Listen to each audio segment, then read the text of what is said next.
Olá, boa tarde. Hoje é 27/5/2025. Antigo Testamento, parte 3008. Deus abençoe você, sua família, seus planos, seus projetos e seus objetivos. Que Deus lhe dê força, vigor, coragem, disposição, sabedoria, inteligência e discernimento espiritual. E que o Espírito Santo de Deus, ele guie você. Ele guie você. Que Deus lhe abençoe com cura, com livramento, com proteção. Que Deus abençoe teus planos, teus projetos, teus objetivos. Você diga amém.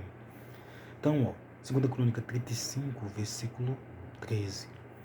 E assaram a Páscoa no fogo, segundo o rito, e as ofertas sagradas cozeram em panelas, e em caldeiras, e em frigideiras, e prontamente as repartiram entre todo o povo. Eles comeram a Páscoa. Meu amigo, eles faziam os holocaustos, os sacrifícios, os holocaustos que era queimado ao Senhor, o animal. E Deus se agradava nisso. Por que Deus se agradava? Vou explicar uma coisa para ti, que eu acho que você já ouviu várias vezes, ou você nunca ouviu. Quando se pegava o animal e sacrificava em holocausto, queimava-se aquele animal no altar para o Senhor, a Bíblia diz que Deus sentia um cheiro suave do animal sendo totalmente queimado. Era o holocausto. O holocausto significa queimar um animal em um altar. O holocausto de pessoas é totalmente desagradável a Deus, é totalmente contrário aos ensinamentos, os mandamentos, totalmente contrário à vontade de Deus. Isso é do diabo. O holocausto de pessoas é do diabo. Então, vou lhe contar uma coisa.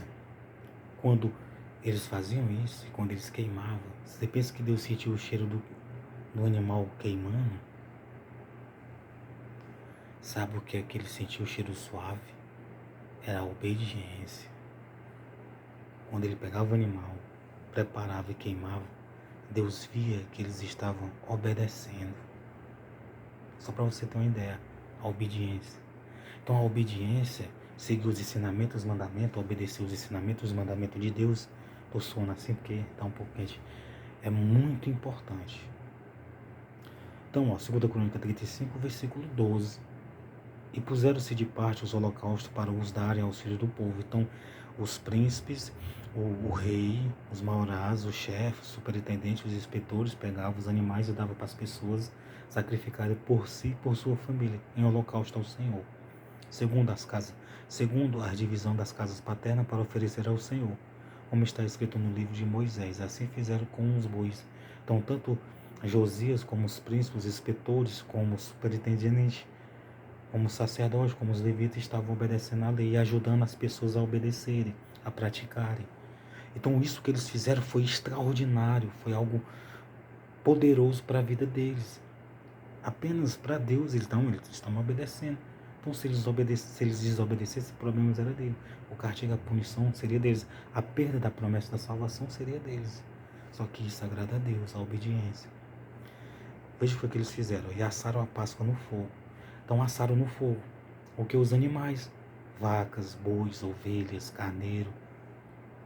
Assaram a Páscoa no fogo, segundo o rito, e as ofertas sagradas cozeram em panela.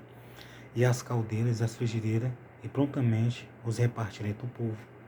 Então eles sabem o que era a Páscoa? Era eles fazer isso. Era louvar, adorar o Senhor, sacrificar animais, queimar animais e cozinhar animais, assar animais e comer. A Páscoa é isso. A Páscoa que a gente conhece é um coelhinho, é ovo, aqueles ovozinhos de Páscoa, aquela chocolate. Não é ruim não, é bom. Um ovo de Páscoa, chocolate é bom. Mas a verdadeira Páscoa de Deus era isso aqui, ó. Entendeu? A Páscoa, na Bíblia, no Antigo Testamento era isso. Então o povo pegava um pedacinho de ovelha, comia, de vaca comia, pedacinho de boi comia, de cabrito comia, de carneiro. Os quadrúpedes, as réis que se podia se alimentar delas, os animais. Meu amigo repartia entre o povo. Quando Deus olhava do céu e via que eles estavam fazendo holocausto, adorando, celebrando, temendo, obedecendo à lei, Deus olhava e dizia, eles estão me obedecendo, eles estão fazendo a minha vontade. Então eu vou proteger, vou livrar, vou prosperar eles, e eles vão ter a promessa da salvação, eles vão morrer e não vão para um mau lugar. Depois eu levarei tudo para a eternidade. você vai ser salvo. Marcos 16, versículo 15. E de por todo mundo pregai o evangelho a toda criatura. Quem crê e for batizado será salvo. Então você vai ser salvo. Creia e se batize. Siga os ensinamentos. Eu sigo bastante o ensinamento de Jesus. Para a honra e a glória dele, não é para minha honra e para minha glória, não.